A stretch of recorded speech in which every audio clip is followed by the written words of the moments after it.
look over. Anyway, hi, I'm short and I don't want to deal with adjusting this versus that. My piece in issue 9 is called Love Sprawls Across the Globe. It's on page 46, and I'm saying this specifically because it's also a particular format. It is a 3-column contrapuntal. So a contrapuntal, for those of us who might not know obscure poetry forms and aren't crazy like me and enjoy them for fun, it is a poem in typically 2 lines in 3 columns, where each column can be read separately, like just down, or if you read them totally across altogether, that also creates its own poem. So I will be reading each column separately and then all together, and that's how it goes.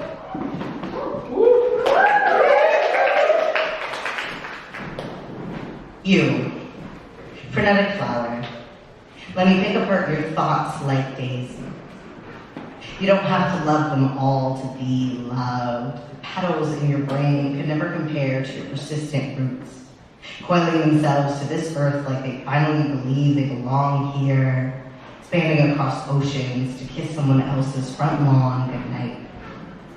And you, subtle storyteller, you find lessons lurking in the shower.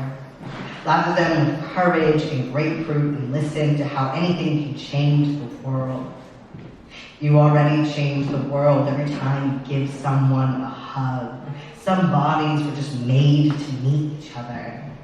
Aren't our hands so lucky to have touched each other's soft edges? And you, spring cantaloupe, no one can call you or this love quiet. Only gentle, patient. You coax even the thorniest little creatures out of the darkness with only your time. My heart doesn't hurt to hold so much when you were guiding us down a star-speckled highway. Only a half tank of hope keeps us going. Doesn't matter whether it's half empty or half full. You and you and you, frenetic flower, subtle storyteller, spring cantaloupe. Let me pick apart your thoughts like you find lessons lurking in the shower. No one can call you or this love quiet. Only daisies. Lather them with courage and grapefruit and listen to how gentle, patient, anything can change the world. You already change the world every time you give someone a hug. You don't have to love them all to be loved. You coax even the thorniest little creatures, the petals in your brain, out of the darkness with only your time. My heart doesn't hurt to hold so much when the pet could never compare to persistent roots, coiling themselves to this earth like they finally believe they belong here. Some bodies are just made to meet each other. You are guiding us down a star-speckled highway, spanning across oceans. Aren't our hands so lucky only half a tank of hope keeps us going? Doesn't matter whether it's half empty or half full. Thank you. I know I kind of got a little bit, but that's the thing. They're the words.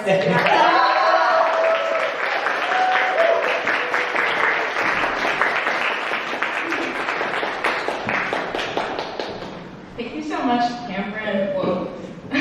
Up next, we have Mohammed again. So thank you again.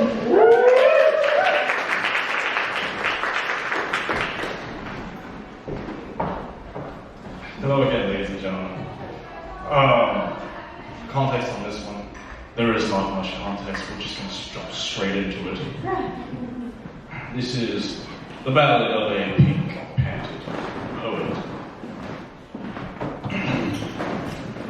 Snowing flakes, Muhammad takes his own name to open mics. Knowing stage stuffness of AIDS, he forgets the line that shakes his mind. Muhammad needs a change of season. Leaves orange, trees banana, Muhammad performs poetry and stutters. Forgetting form, his fingers slip like butter. He ties his own tongue in mutters. Muhammad needs a change of pace, sun shines, Muhammad wishes he was in pajamas. Fun vibes, not so fun times. He tried to rhyme orange with banana. Muhammad needs a change of weather. Rain falls within bathroom stalls. Muhammad takes a rather stinky stance. He just peed his pink pants. Muhammad needs to change clothes.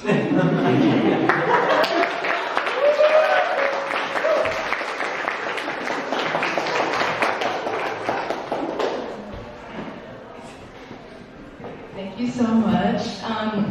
Up next, we have one of our contributors, M. If you're good to go. Yeah, awesome. Thank you. Okay, I'm sorry for whoever goes off doing the talk. So this one is one I wrote for my genealogy portfolio last year. It's called A Hot Smoke Cigarette. Adulthood secured between clenched fangs, Ronald McDonald hands me a leaf of rolling paper. Cigarette butts litter his playground, glass sand pits glow in the echo of his lighter. Effusions of Mary Jane incessate the air. Juvenescence extricated in the very place it emerged. His cuvette-soiled coverlet waits patiently in the boots of his classic Cooper, abutting the desquamating leather seats. Spearmint gum disguises tobacco on jaundiced teeth, a coffin nail held between his gnawed vermilion and amber fingernails. Smog drags through a restless city, smoke trails exhaled in cold breaths. The unwillingness to renounce circulates through my lungs. The nicotine nowhere as addictive as her. Thank you.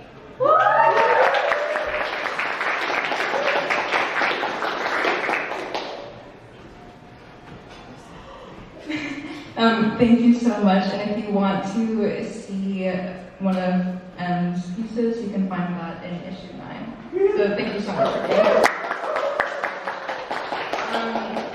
So up next we have Danny, and Danny just completed her thesis in creative writing, so congratulations. And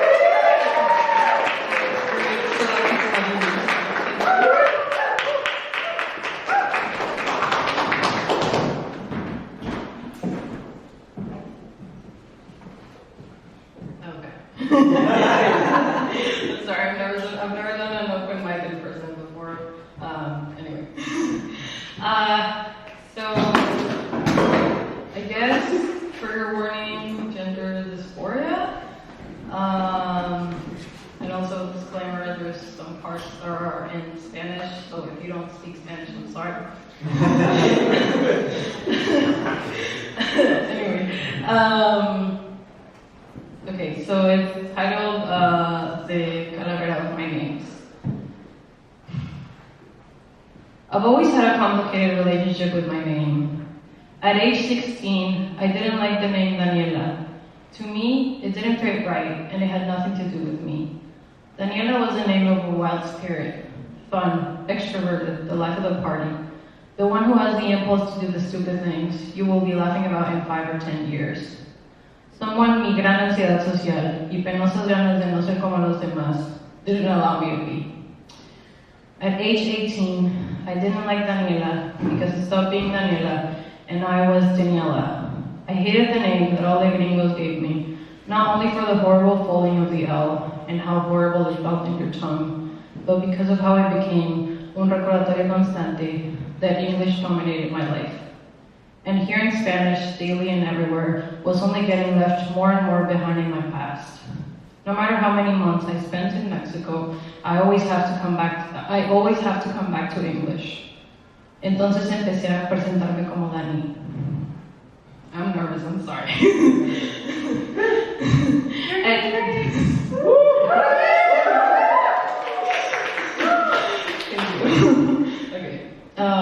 At age 21, the more and more I realized how far away I was from the binary. I realized that I didn't like Daniela because of how close this name was to the idea of me as a woman. I thought it sounded like a reprimanding, like when someone uses your full name. but the real reprimand was typecasting me in the limited and suffocating box that is categorizing me as a woman.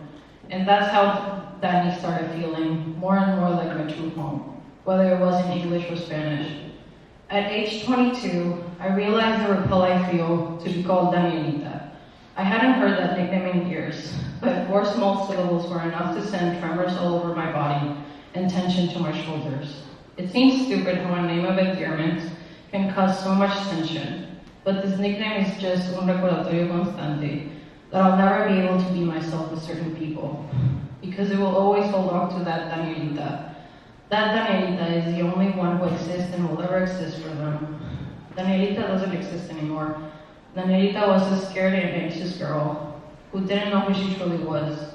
She took what her mother said as sacred and God's word, who spent recess eating her lunch in the bathroom and hid in the kitchen during family gatherings, to avoid the same opinions her family and classmates had about her body. Though Danielita comes out sometimes, in some family gatherings when I stay silent, or in the worry I get when I'm about to see my mom and I've gained weight.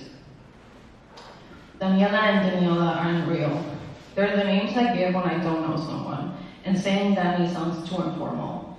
Knowing that it will only be she, her this, and she, her that, because that's who Daniela and Daniela are, cisgender women of questionable sexuality. The costume I wear, whether in Mexico or Canada, when the real me cannot come out. When the real me are Dani and Dan, but even then it's not that simple. Because Dani is the ideal in English or Spanish, and Dan is the coolest nickname I've heard in Spanish. But Dan is an obnoxious pronunciation in your mouth, worthy of the obnoxious white gringo who usually carries the name. El mismo fraco en las series con prejuicios ambiguos, o el chico rarito que lee libros. If your name is Dan, I'm sorry. Okay. Dan is un entender de mi género that someone who only speaks English will never have. Dan is a combination of gender euphoria and queer friends who speak my language. Dan is who I can be with my sister, with my friends, 100% me, but more despreocupada y tranquila. Dan is like floating in a pool during summer, with the sun warming your skin, but the water refreshing any sweat. Dan is a bit unattainable and not very common. That's why Danny and Danny exist, because whether it is in English or Spanish, I feel safe with them. Danny and Danny is understanding my gender in half, in separate lives, in English and Spanish, but it is understanding and defending me from all those who only call me she, her, and hug and comfort the they who gets forgotten by almost everyone. Danny and Danny remind me that I can be myself, except with my parents, or at work, or with my family, or in some places at school, or with anyone who forgets or doesn't want to know about the they aspect of my life. Es básicamente la opción F, todas las anteriores. And that's why I hope to exist one day as Dan, Danny, and Danny, without living halfway, or hiding parts of myself, or putting on a costume that is only itchy, but otherwise floating and existing in any of them that fit. And the only ones who will hide forever will be Daniela, Daniela, and Danielita.